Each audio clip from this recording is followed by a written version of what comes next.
Hey everyone, how you doing? It's your old friend Joel here, back again with yet another one of these trailer breakdowns that we love to do so very much, and I am of course covering the second Guardians of the Galaxy trailer. It's just hit the net and it's already burning it up, and with good reason. As we open up the trailer, we see Star-Lord standing in the strange alien temple that has been featured quite prominently in a lot of the promotional material up to this point. It's a lot of what we've seen before, but what we see is still cool. We get a much better look at Star-Lord's mask and everything. Gotta say, looking pretty good, looking pretty slick, and this movie Star-Lord has his mask, as you can see, it's actually more of like a digital, almost holographic thing. It's not like a real helmet, like it comes in and comes out.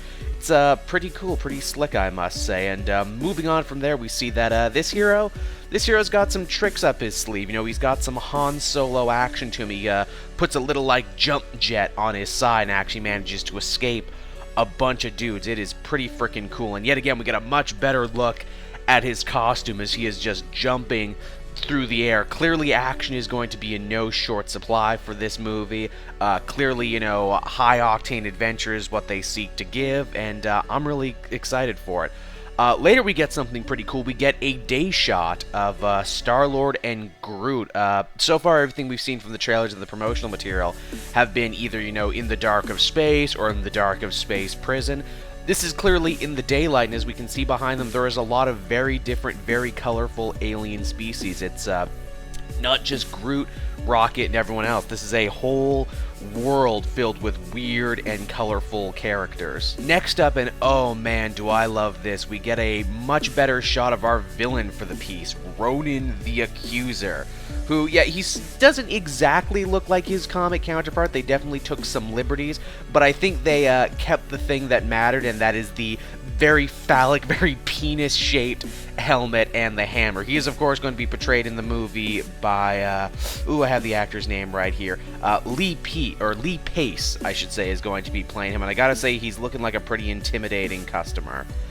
We also see in the very next shot a blue hand, almost certainly Ronan's, dealing with some dark energy here, some darkish, purplish energy. Could this be one of the Infinity Stones? Could this be the thing that we saw Star-Lord steal in the opening of the trailer? I'm going to say probably. I'm also going to say maybe your guess is as good as mine at this point. We also see another angle from the big space battle that seems to take place in this. Obviously, it's not just on-the-ground action. Big budget Star Wars style ship battles are also going to be a thing in Guardians of the Galaxy, and I think that is super cool. Get another shot of Ronan here and his crew being brought his signature hammer. I mean, it's no Mjolnir, it's no Thor's hammer, but it's certainly up there as far as fictional hammers go. Next up, we get a much better shot of the Nova Corps and the lady running the show. Gotta say, again, pretty cool. I never thought we would get the Nova Corps like this. Here's hoping that if Guardians takes off, we'll probably be getting a Nova movie. I would not be surprised. It's a nice way to kind of seed the ground for the future. In the next shot, we get a much better look at Rocket Raccoon. Man, his face is so freaking detailed. All the different hair follicles, all the different, you know, teeth. It is a very beautiful, beautiful looking rendering, but even more so than that, we actually get to hear him speak for the first time. Yeah, we actually get to hear words come out of his mouth. And while he certainly doesn't sound like I imagined he would sound, it's pretty good. I know in the beginning when they were talking about casting Rocket, I was very much pushing H. John Benjamin, the guy who plays Archer, to play Rocket. But you know, Bradley Cooper does a pretty good job here. It sounds right. We get another prison image of the gang all standing together, you know, the team united, the fire-forged friends. Clearly, this is going to be, you know, people's computer wallpaper for a long time to come, so I just thought I'd pay a little respect to that one right there. And next we have, oh my god, it can't possibly be what I think it is. I mean, it's got to just be like a head floating in space, right? You know, maybe a dead monster. It can't possibly be what I think it is, because I think it's Ego the Living Planet. You know, a guy with team affiliations to the Nova Corps, one of the elders of the universe, and also one of the strangest and weirdest creations in the entire Marvel cosmic universe.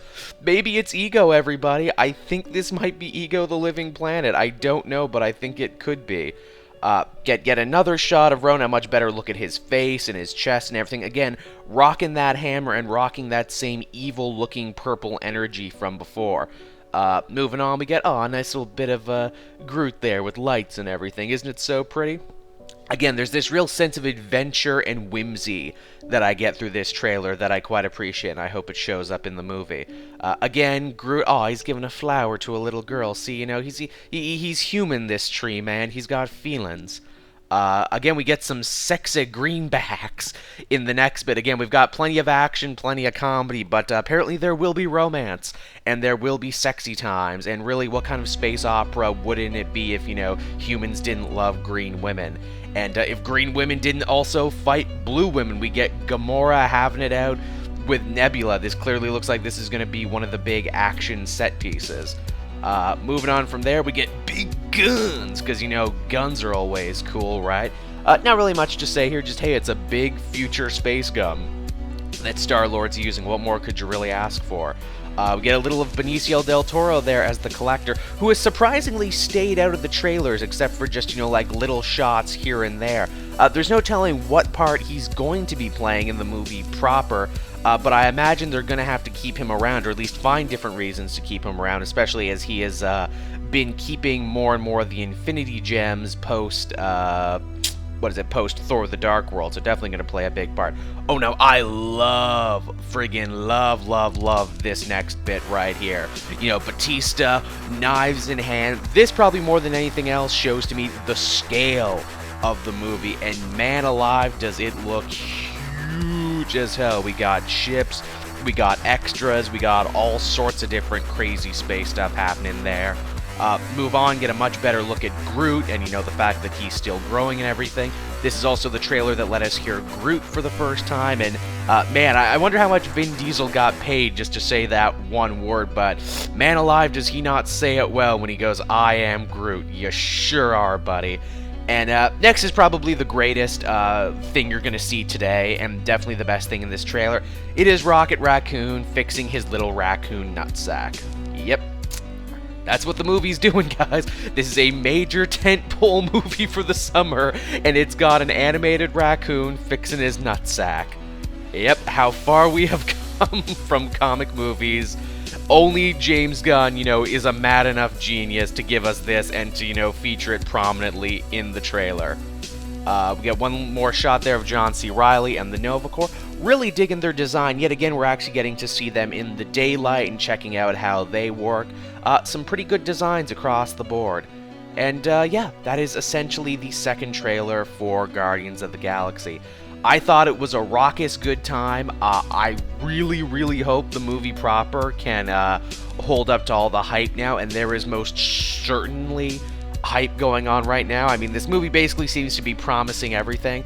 I mean, if it can deliver on at least just, you know, half the action that the trailer did, then I think we're going to be in for something really cool. Also, love the musical choices. Hooked on a Feeling comes back, and also Spirit in the Sky is featured prominently. That's very much my taste in rock music. So, thanks for watching, everybody. Be sure to comment down below.